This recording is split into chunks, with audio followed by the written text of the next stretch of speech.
Olá, muito bom dia. Seja bem-vindo ao programa Dialogando, aqui nos estúdios da TV Diário de Campos. É um prazer imenso receber você nesta manhã. Espero que você tenha um final de semana de paz e de bênção. Hoje nós vamos falar sobre criação de filhos. Quão importante é este tema para a sociedade atual? Para tanto, nós estamos aqui com a doutora Érica Barreto. A doutora Érica é especialista em terapia cognitivo-comportamental, professora de psicologia do ISECenza. Doutora Érica, é um prazer imenso recebê-la aqui em nossos estúdios, aqui da TV Diário de Campos. Vamos começar porque esse tema é muito importante. Hoje nós vemos uma discrepância imensa na criação de filhos. Grandes pensadores, talvez todos os grandes pensadores, em algum momento já fizeram algum comentário, já dissertaram sobre isso. Como é que você vê hoje esta questão? Como é que você vê a criação dos filhos hoje? Doutora Érica, muito bom dia. Bom dia, obrigado pelo convite. É um prazer estar aqui. A criação de filhos hoje tem uma diferença muito grande do que era antigamente, né? Ditos os paradigmas da sociedade atual, ou seja, a era atual traz novidades. A geração de pais hoje é uma geração que já cresceu num ambiente totalmente diferente dos pais que são pais hoje. Então, o que acontece é que nós vemos uma diferença muito grande, principalmente por causa da globalização do mundo tecnológico. Os pais trabalham cada vez mais, né? Essa questão do capitalismo que fez com que as mulheres saíssem às ruas para trabalhar e cada vez queiram galgar cargos maiores. Então, há uma perda familiar em termos dos filhos, de companhia dos pais. Né, essa questão de fazer o exercício de casa junto, de brincar junto. Né? Hoje em dia a gente vai ao shopping, deixa a criança no parquinho e vai fazer as compras, vai lanchar, vai encontrar com os amigos, vai potencializar o tempo, né? Vai fazer com que o tempo renda e isso acaba prejudicando muito as crianças de uma forma geral. Né? A criação dos filhos hoje em dia essa responsabilidade tem sido passada muito para a escola, mas a escola ensina a matéria didática, português, matemática, claro que é uma referência também na educação, né, social, mas ainda assim existem coisas que precisam ser feitas pelos pais. Né? Como é que vai castigar? Como é que você faz quando seu filho se joga no chão porque quer um brinquedo, porque quer alguma coisa, né, na hora que ele quer e não na hora que é possível? Né? Acorda sozinho, vai para a escola sozinho. A violência também aumentou nas ruas, então isso faz com que as crianças e os adolescentes fiquem cada vez mais presos dentro de casa, né? Fazendo atividades sempre voltadas, sedentárias, voltadas para a área tecnológica, né? Computador, tablet, Netflix. Né, as séries hoje são a paixão dos adolescentes e isso perde o contato, né? Essa coisa de juntar com os amigos para brincar, juntar os amigos para conversar,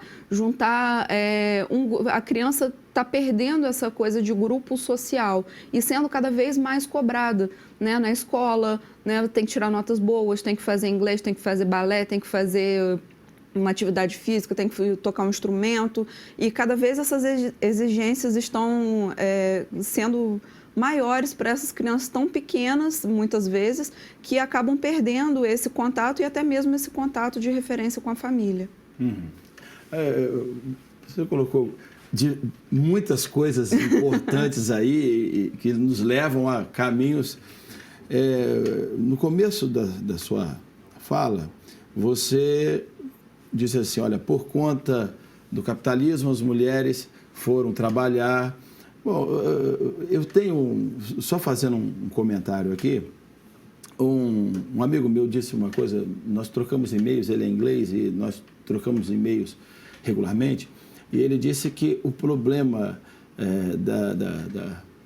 da mulher querer trabalhar e disso, ele disse que a questão toda repousa no fato do reconhecimento. A mulher quis ser reconhecida e o homem teve dificuldade com esse reconhecimento e ela avançou, teve conquistas importantes. Talvez não seja tanto um problema do capitalismo, mas um problema do reconhecimento pessoal e que ela mesmo quis mostrar que podia e como de fato pode muito e avançam muito nesse sentido.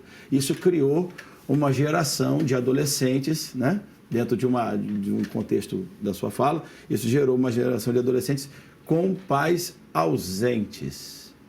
Com pais ausentes, né? De um modo geral, né? Sim. E que busca essa relação com outras coisas que não há interação, a televisão, o tablet e tudo mais. Isso gerou uma geração, isso está gerando uma geração antissocial, doutora? Eu creio que sim, né? Claro que a gente não pode colocar toda a culpa, né, na libertação, no avanço da mulher, mas é todo um contexto social que tem proporcionado essa mudança na criação dos filhos, né? A partir do momento em que não há uma referência, seja o homem ou seja a mulher, né, daquela pessoa que passa mais tempo em casa, que vigia, mesmo nas redes sociais, né, com quem o seu filho anda falando, né, com quem ele anda conversando. Uma paciente, certa vez, me perguntou se era invasão de privacidade ela, né, olhar as conversas da filha dela que tinha 9 anos. Né? E é uma questão que os pais têm se colocado, né? Porque as crianças e os adolescentes têm pedido por essa autonomia, têm clamado por essa privacidade. Você não pode invadir a minha privacidade. E, de certa forma, os pais aprenderam a respeitar um pouco isso. Mas há um limite, porque, né, há um perigo vigente, né, nessa situação. Você não sabe, a pessoa está falando com um estranho. Hoje em dia é tudo muito fácil, o acesso é muito fácil, a informação, é você conhecer novas pessoas, né? Os adolescentes têm se relacionado através de redes sociais, WhatsApp, né? Eu atendo pacientes adolescentes que dizem que se tirar o telefone, se tirar o tablet, que vão morrer, né? Que preferem, não tem outro lazer, querem deixar de viajar, de curtir umas férias, para ficar em casa assistindo série, porque estão muito refugiados no mundo da imaginação, né? As crianças e os adolescentes de hoje, de uma forma geral, não são todos, obviamente, mas a maioria deles tem uma baixa resistência à frustração. O que quer dizer baixa resistência à frustração, nessa frase bonita, né? Tem uma dificuldade muito grande de entender que o sofrimento faz parte da vida, que o não faz parte da vida. Né? Você dizer não para um filho, muitas vezes você está ajudando ele, mas a criança, o adolescente não entende, porque ele quer o que ele quer naquela hora, não interessa o depois. Isso é muito ruim, né? Crianças levadas a si mesmos, né? Isso é muito ruim. Até do próprio ponto de vista relacional, porque aquela criança que não ouve não, hoje... Vai ouvir da vida. Ela vai ouvir da vida, né? Com certeza. Os pais são as primeiras autoridades. Mas né? isso é uma questão importante, porque os pais, na verdade, muitas vezes, a maioria deles, né, os que eu tenho contato, né, que eu tenho visto muito essa demanda, os pais, na verdade, muitas vezes acabam não dizendo não para o filho com medo do filho deixar de gostar dele por ele ter colocado esse não. Certa vez, uma paciente... Né, nós fizemos um treinamento de habilidades sociais e ela passou a exercitar o não com os filhos. E aí, um dia, ela chegou para mim e falou assim... Nossa, eu percebi que eu disse não e eles continuam gostando de mim. Né? Porque há um medo, né? A questão do afeto está ficando muito sutil, muito superficial hoje em dia, né? Quando foi a última vez que não vou dizer você, mas que você que está em casa, né, que lê uma história para o seu filho antes de dormir, né, o incentivo à leitura, a fazer uma atividade em família, sentar no chão para brincar, né, ir todo mundo a, sei lá, um show, a um evento, a um teatro, né, essa referência familiar é importante na criação dos filhos. Há também uma coisa muito importante que é a relação dos filhos uns com os outros, né, essa é uma tecla entre irmãos. Essa é uma tecla que eu gosto muito de sempre pontuar, porque muitas vezes quando há um filho mais velho, quando o filho mais novo nasce, há sempre uma tentativa de proteção desse filho menor. E aí a questão que eu coloco é o seguinte, quando o primeiro filho nasce, ele não tem ninguém para protegê-lo. Né? Ele tem que se virar sozinho, porque ele não tem nenhum irmão mais velho. Quando sai para brincar, quando briga todo mundo, ele tem que se defender. E aí nasce um irmão, né? Nasce uma criança, o caçulinha. E aí vem aquela coisa, mas ele é pequenininho, mas ela é pequenininha, você tem que proteger o seu irmão. Tem? Eu não pedi para ter irmãos. Né? Ou seja, é uma questão que, na verdade, são crianças diferentes. E, na verdade, para haver uma saúde na relação entre esses irmãos, é necessário que os pais entendam que são crianças diferentes, que são adolescentes diferentes e que um não tem responsabilidade sobre o outro. Porque aquele filho que cresceu sozinho, né, que foi filho único durante um tempo, ele acaba se sentindo injustiçado. Né? Quando ele tem que dar conta de um irmão, fica sempre uma responsabilidade pesada sobre as costas dele, que ele não tem essa responsabilidade. E aí os pais chegam para mim e dizem assim, doutor, onde foi que eu errei? Né? Porque eu criei os meus 2 filhos exatamente da mesma forma. Aí, porque são 2 pessoas diferentes, têm necessidades diferentes. Tem aquele filho que é mais carinhoso, tem aquele filho que é mais dependente, tem aquele filho que é mais autônomo, que é mais independente, que vai gostar mais de se virar sozinho. Cada filho vai ter uma personalidade. E as personalidades são colocadas a partir do momento em que eles nascem. O primeiro que nasce, ele escolhe qual a personalidade que ele vai ter dentro daquela família. Né? Isso é uma questão familiar. Então, o segundo filho, ele não vai pegar o mesmo papel que aquele filho mais velho pegou. Se o filho mais velho é aquele mais independente, aquele que manda, aquele que faz, que acontece, o filho mais novo, ele vai pegar outro tipo de personalidade dentro das possibilidades disponíveis, porque senão vai haver um conflito. Com certeza, com certeza. A questão de filhos totalmente diferentes, isso é uma coisa muito comum. Quem tem 2 filhos, 3 filhos... Eles sabem, o telespectador que está nos vendo agora sabe exatamente que a coisa funciona desse jeito mesmo. E criar da mesma forma não é a coisa ideal. Você tem que entender o temperamento, tudo isso. Uma coisa eu gostaria de comentar dentro daquilo que você falou é exatamente uma coisa. Quando nós criamos filhos, existem, com relação ao tempo, uma coisa muito importante. A primeira, com relação ao tempo, é a qualidade do tempo. Sim. Nós hoje, todo mundo trabalha. Todo mundo trabalha e trabalha muito. Já falamos aqui da questão da mulher. A mulher trabalha na maioria das vezes. E todo mundo trabalha. A questão do tempo não está mais condicionada à quantidade de tempo. Sim. Você pode viver muito tempo e a casa ser um inferno. Sim. Entendeu? Como nós podemos estar juntos e ausentes. Né? Estar juntos e ausentes. E a qualidade é muito importante. Né? Algumas coisas que às vezes eu falo para as pessoas vem justamente nesse sentido. Evite levar trabalho para casa, por mais que às vezes seja difícil. Inevitável. Né? É inevitável em alguns momentos, mas evite levar trabalho para casa. Sempre esteja disposto a conversar com seus filhos, aproveitar aquele momento do almoço, aproveitar o momento do café da manhã, aproveitar... Momentos em comum, né? Exatamente, momentos que estão no carro. Sim. Todo mundo... Existe eu li uma vez uma história de uma mulher que ela tinha 10 filhos. E esses 10 filhos estavam extremamente satisfeitos com a atenção que essa mãe dava para eles. E aí foi perguntado a ela qual era o segredo. E aí ela disse que, por exemplo, no dia de levar para a escola, na hora de levar para a escola, por exemplo, né, não é um carro, é uma van, né? Para levar 10 filhos para a escola. Então, cada dia um tinha o espaço de ir na frente conversando com a mãe sobre as questões. E os outros filhos aprenderam a respeitar que aquele momento e ansiavam por esse momento. Né? Existe uma coisa também, né, voltando na questão da individualidade dos filhos, né?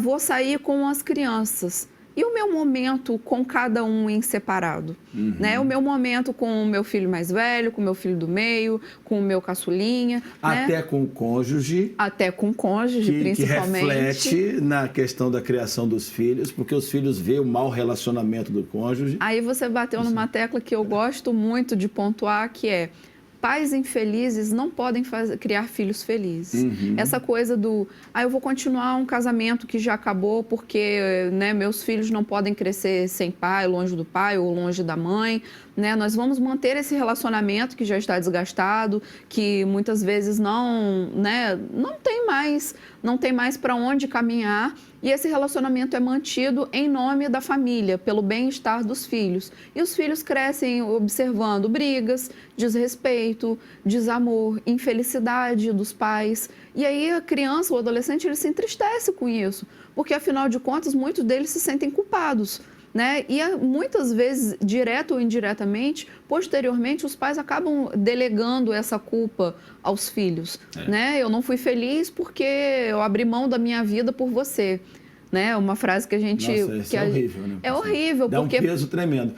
Uma coisa interessante, porque você está falando aí sobre isso, é o seguinte, o divórcio começa no namoro. Essa é a verdade. Porque a questão sentimental, ela é importante, mas ela não é fundamental para um casamento feliz. Eu conheço uma pessoa que ele é africano e na cultura dele, as pessoas lá, é aquela coisa do combinado, né?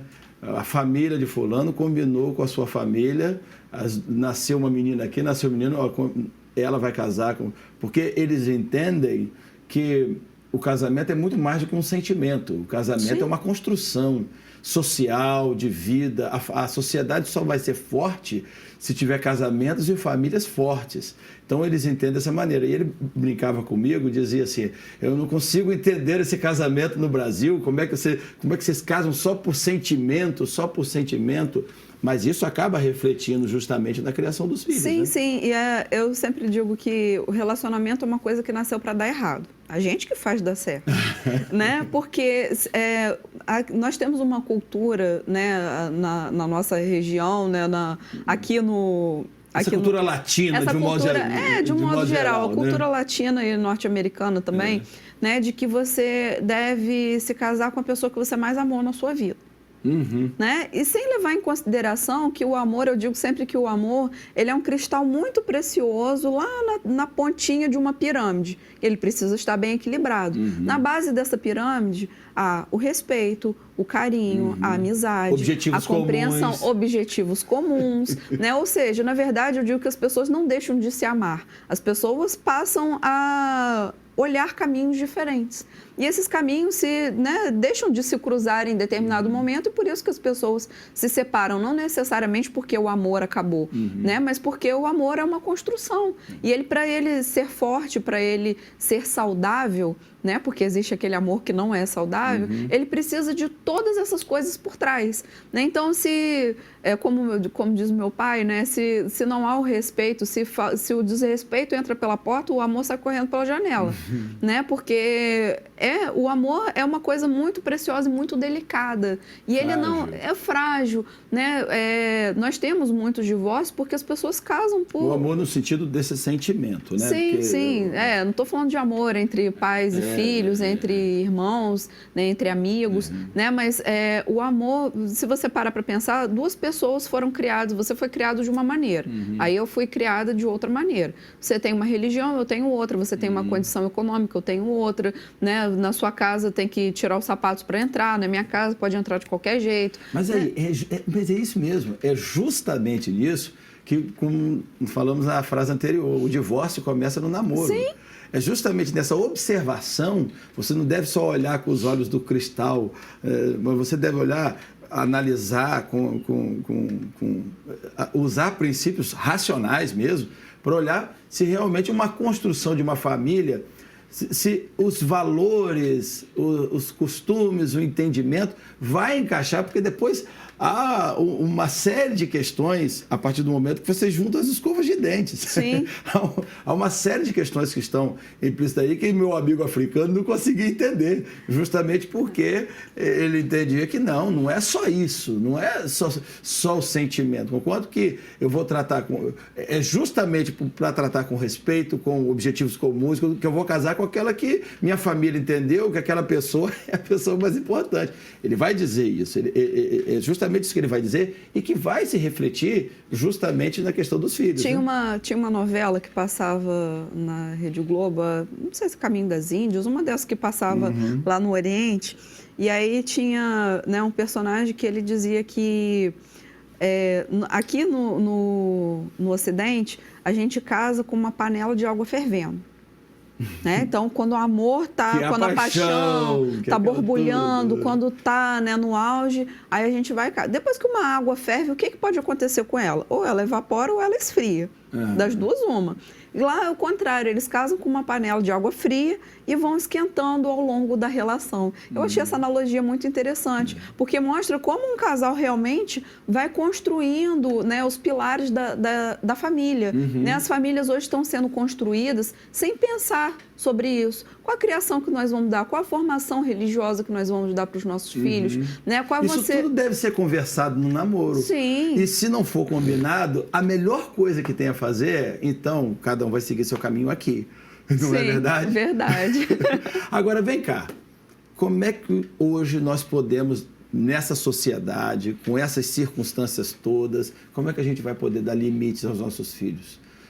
Isso é uma para coisa... eles respeitarem as autoridades lá na frente, para eles respeitarem professores, para eles respeitarem pais e mães. Então, para eles serem felizes. Sim, então, na verdade tudo acontece na base do diálogo e do afeto. Né? Muitos pais fazem uma coisa muito errada, que fazem instintivamente sem saber, que é, meu filho fez uma coisa errada, então você é feio porque você fez isso, você é bobo, eu não gosto de você, né? O que a gente chama de privação de afeto. É como se o seu amor fosse condicional. Se você se comporta bem, eu gosto de você. Se você não se comporta bem, você deixa de ser bonito, você deixa de ser inteligente, né? Você perde toda a sua autoestima, todas as qualidades e atributos da sua autoestima. Mas isso não quer dizer a ausência de punição, mas Não, sim, isso é uma coisa em separado, né? Mas quando você diz assim, olha, você se comportou mal, você vai ficar de castigo por isso e por aquilo. Você não vai à festa, porque na verdade nós somos seres humanos cognitivos comportamentais, né? Então, todos os nossos comportamentos são aprendidos e são reforçados, né? Por que a gente começou a andar, né? A gente começou lá, deu os primeiros passinhos, aí veio papai e mamãe, muito bem, que lindo, parabéns. E aí você fica feliz com aquilo. Bom. Isso é bom, acho que isso é bom. Isso é bom. Né? E aí se você faz alguma coisa ruim, você é repreendido por aquilo, você aprende, você ensina para sua cognição que aquilo não é legal, que eu não devo repetir aquilo. Então, muitas vezes os pais acabam deixando passar, não vou punir não, porque a gente já passa tão pouco tempo junto, então, né, não vou brigar por causa disso, ou então vou deixar passar, é só um errinho, né? E se a gente parar para pensar, a gente passa praticamente 10 anos da nossa vida sendo criança, né? Isso é muito pouco tempo diante da expectativa de vida do ser humano hoje em dia. Então, o que são 10 anos? Mas esses 10 anos vão fundamentar o resto de toda uma vida, porque é ali que você molda o comportamento, o caráter, a personalidade. Então, todas essas questões, elas precisam... Né? Como é que a gente coloca limite? Né? Não dando tudo, né? Observando quais são os momentos corretos, né? De diálogo, um momento de sentar e conversar. Às vezes você precisa falar uma coisa para o seu filho, como para um amigo ou para qualquer pessoa, e aí você diz porque você precisa dizer, e não no momento certo. Eu digo que tudo pode ser dito, depende da maneira e de quando seja dito. Né? Se você diz para uma pessoa, eu te amo, de uma maneira errada ou num momento inoportuno, né? Aquilo pode soar como uma ofensa. E se você, de repente, briga com uma pessoa de uma maneira mais amável, né? A pessoa entende de outra maneira, entende aquilo até como um elogio. E, na verdade, aquilo é mais profundo e até mesmo mais esmagador nesse sentido, quando você fala repreende de uma maneira amável, porque a pessoa se sente até assim... tão arrependida, ao mesmo tempo acolhido, mas arrependido daquilo que fez, né? Agora, deixa eu te falar uma coisa que é uma curiosidade, claro. Que na verdade deve ser do telespectador também. Você não acrescentaria que a criança deve ter também uma certa dose de o medo da punição? Claro que com doses equilibradas. Porque, olha só, é o medo de ser punido, muitas vezes, que faz com que, citando aqui um Hobbes, por exemplo, foi através do medo que a civilização surgiu, né? E como a primeira autoridade é o pai e a mãe, Sim. Você é uma... Não estou dizendo temor, aquela coisa terrível, não. Mas eu estou dizendo um modo assim de ter medo. Não, se eu fizer isso, eu vou desobedecer e posso ser punido. Então, eu não vou fazer isso. Isso não vai levar lá na frente a pessoa... Não, eu não posso cometer um crime porque eu posso ser punido. Você acha que essa dose de medo também é importante, também, não? Então, aí você tocou num ponto muito... Mas, por favor, dadas os limites dessa situação... Existe uma diferença e uma linha muito tênue entre o medo e o respeito. Né? Porque um comportamento ele só se perpetua e ele só vai começar a fazer parte de quem você é a partir do momento em que ele deixa de se tornar medo e passa a se tornar respeito. Lembra? Tem uma música que diz assim, o que você faz quando ninguém te vê fazendo? Né? Se o meu filho tem medo de mim porque se eu pegar ele na internet num site que eu acho inadequado para ele, quando eu estiver olhando, ele não vai estar nesse site, porque ele tem medo da punição. Mas se ele respeita e se ele entende o posicionamento e o porquê dele não poder estar ali, ele não vai fazer independente de eu estar olhando ou não. Então, essa criação é um vínculo de respeito que precisa ser colocado. Claro que o medo da punição, ele funciona. Ele, é inevitável que ele funcione. Pragmático, pelo menos. Não, até porque, voltando aqui, sociedades surgiram e, na verdade, foi do medo que surgiu o respeito. Dentro de um contexto social, foi do medo que surgiu o respeito. Sim, mas comportamentalmente, né, já foi comprovado que funciona muito mais você retirar o reforço do que você aplicar uma punição. Né? Ou seja, eu fiz uma coisa errada, você vai deixar de ter um benefício, como, por exemplo, acontece na nossa vida. Se você não vier trabalhar, no final do mês vai estar faltando dinheiro no seu salário. Você tem uma consequência a respeito disso. Né? Então, se você não cumpre as regras que você tem que cumprir, alguma coisa ali vai ser tirada. Né? Então, na verdade, isso não é uma punição, isso é uma retirada de reforço. É uma consequência.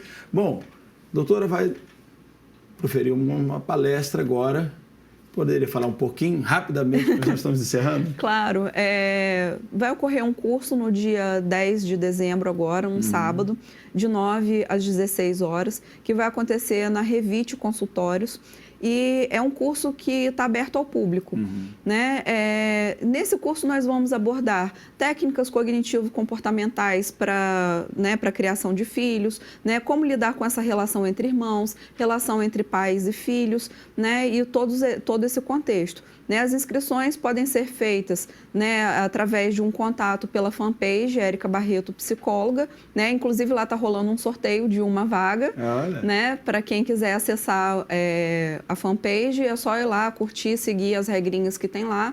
E para quem quiser um contato para se inscrever efetivamente, pode entrar em contato através da fanpage também. 30 segundos, suas considerações finais. As minhas considerações finais dizem que a criação de filhos hoje é um desafio, mas é um desafio possível. É um desafio possível porque nós estamos evoluindo e nós precisamos usar essa evolução para criarmos crianças, jovens e adolescentes propensos à felicidade e ao sucesso. Doutora, muito obrigado pela sua presença, foi muito esclarecedora. Obrigado você. Nossa conversa, nosso diálogo aqui. Grande abraço.